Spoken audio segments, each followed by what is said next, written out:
Ako po si Lerma Quiñones. Ako nga po pala si Joshua Herser.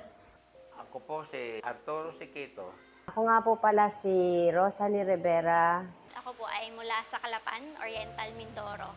So, ako po ay naging scholar ng Bukang Liwayway way back 2004 nung ako ay elementary hanggang college. So, sa hirap po ng buhay, nung panahong yon, hindi ko inakala na ako ay makakapagtapos ng pag-aaral ng college kasi sabay kami ng kuya ko. Pero sa biyaya po ng Panginoon, sa pamamagitan ng BL, ako ay nakapagtapos ng Bachelor of Science in Business Administration, major in Financial Management, taong 2013. At ngayon, ako ay nagtatrabaho bilang Supervision and Examination Specialist sa Bangko Sentral ng Pilipinas. At dahil dito, ako ngayon ay nakakatulong sa aking pamilya. Hindi lang ako sa pag-aaral na tulungan ng Bukang Liwayway, maging sa aking pananampalataya. Dahil dito, ako ay nakakilala sa Panginoon at ngayon ay naglilingkod sa Kanya sa pamamagitan ng mga ministeryo sa Bukang Liwayway. Nagsimula ako sa BL taong 2009. As of now po, 14 years na po ako dito sa BL. Nakatulong ang Don Harvest Church Antipolo and BL sa akin. Unang-una sa aking sarili. Dahil naging daan ang Don Harvest Church Antipolo and BL upang mas makilala ko pa ang Diyos. Noon ay hindi ko sineseryoso ang mga gawain dito sa aming simbahan. Umaten lang ako dito dahil isa po akong scholar and dahil required ito sa amin. Pupunta din po ako dito dahil sa natatanggap kong allowance kada linggo. Noon po ay mas mahalaga pa sa akin ang mga kaibigan ko. Mas mahalaga pa sa amin na maglaro sa computer and hindi po namin sineseryoso ang aming pag-aaral. Pero ngayon, naramdaman ko talaga na binago ako ng Panginoon. Dahil ngayon po ay mas naging aktibo ako sa gawain dito sa aming simbahan and karoon din po ako ng mga kaibigan na malalapit sa Panginoon. Nakatulong din ang Don Harvest Church Antipolo and BL sa pamilya ko. Dahil mas naging malapit kami sa Panginoon and binago niya simula kay mama hanggang sa kapatid ko na bunso. Naging malapit din kami sa isa't isa ni mama simula nung nakilala niya ang Panginoon. And nagkaroon na rin si mama ng sambahay. Siya rin po yung nagtuturo doon sa katulad niyang mga nanay. And naging daan din po ang Don Harvest Church Antipolo. Dahil parehas kami umattend sa mga gawain and sa mga fellowship. And dahil po doon ay nagkaroon po kami ng bonding, kaming magnanay. And sa panahon na feeling hopeless tayo, palagi nating tandaan na nandiyan ang Diyos upang magbigay ng pag-asa sa ating buhay. Nagsimula po ako sa BL noong 2017.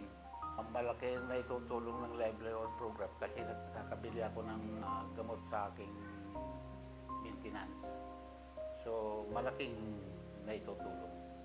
Nakakatulong din ito sa aking pamilya kasi nakakabili sila ng kanilang, lalo na sa mga batang nag-aaral, nabibilhan ko sila ng kanilang mga kailangan sa school. Nakakatulong ang livelihood program sa buhay spiritual kasi kahit busy ako sa pananay at kumikita ako ng financially, nakakapaglingkod pa rin ako sa Diyos. Kaya nagpapasalamat ako na sa pamamagitan nito ay nakilala ko ang Diyos. Mapagpalang araw sa inyong lahat. Ako nga po pala si Rosalie Rivera, isang health community volunteer ng Bukang Liwayway Foundation. Nag-umpisa ako noong taong 2013. Ako po ay 45 years old na. Taong 2013, naging pasyente ang aking asawa, pati ang aking mga anak.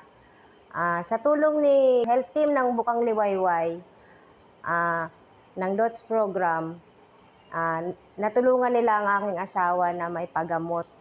Dahil nung panahon ngayon ay kami ay walang-wala.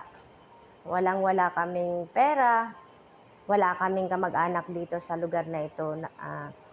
Lumapit ako sa isang nanay na ang pangalan niya si Ma'am Arlene Bonifacio. Siya ang nilapitan ko at hindi naman ako nabigo hanggang sa dumating yung time na parang ayaw ko na kasi kaming lahat ang mga pati mga anak ko nagamutan sa baga. Salamat sa Bukang Liwayway kasi nagkaroon sila ng ganong program, ng health program na malaking tulong para sa kagaya namin na halos walang-wala na, walang malapitan. Sila ang ginamit ng Diyos para kami maabot. Ginawa niyang instrumento si Bukang Liwayway para kami ay matulungan at maabot. Kaming maliliit na hindi nakikilala ng gobyerno natin kasi nasa laylayan kami. Halos hindi na sa sobrang dami ng populasyon, hindi na kami nakikita ng gobyerno. Si Bukang Liwayway, inabot kami. Napuntahan kami dito sa bundok na to, napuntahan kami, natulungan, inabot nila ang palad namin. Kaya nagpapasalamat ako sa Bukang Liwayway na kami ay nakilala nila at naabot nila. Bilang isang health community volunteer, ang naging aral sa akin ay napakalaki. Kasi hindi lamang sa pagtulong sa aking komunidad o sa aking community, kundi kung paano ko mai-share yung salita ng Panginoon at maipakilala ang Diyos at magkaroon sila ng relasyon. Hindi lamang sila sa gamot aasa, kundi number 1 na yung lumapit ka sa Diyos, manalangin ka. At hinahangad ko rin na balang araw, hindi lamang pasyente ang turing ko sa kanila, kundi kapatid at kasama ko na sila sa gawain. Bawat pasyente, hindi lamang pasyente ang ituring nila sa sarili nila, kundi matuto silang mag-share, tanggapin at magkaroon sila ng relasyon sa Diyos. Dahil kung may relasyon ka sa Diyos, yun yung pinaka-panalo mo. Panalo mo na nakakilala ka, pwede ka rin mag-share sa iba. Minulat niya kami na may Diyos talaga. Andyan ang Diyos laging nakagabay sa amin sa araw-araw. Huwag lamang akong tumingin sa kung ano ako ngayon. Kasi ang Diyos ay lagi kong kasama. Yun ang pinaka-proud akong sabihin na bunga ako ng Bukang Liwayway. Ako yung buto na tinanim nila na umusbong, na nawa sa tulong ng Panginoon ay umusbong pa.